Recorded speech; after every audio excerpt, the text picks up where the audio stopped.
Hello everyone, welcome back to the channel. In today's video, I'm going to show you how to update Block Blast in iOS device.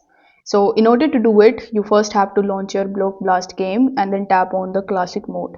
Now once you do this, you will see this gear icon in the top right hand corner of the screen. So you need to simply tap on it and then you have to go to set. Now in the set you will see the latest version of your Block Blast game, that is 5.2.2, but in Android it is 6.4.1 I guess.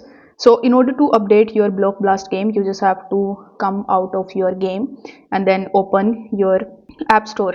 Over here you just have to simply search for Block Blast, and once you have found the game you just have to simply tap on it, and here instead of the open button, if you see the update button, you simply need to tap on the update button in order to update it, and this way you will be able to update Block Blast in iOS to the latest version. If you want to get to know all the version histories, so you can even tap on it, and as you can see that Block Blast is rolling the updates in every week, so you can just simply update your game every week. So if this video helped you out, don't forget to like the video and subscribe to the channel.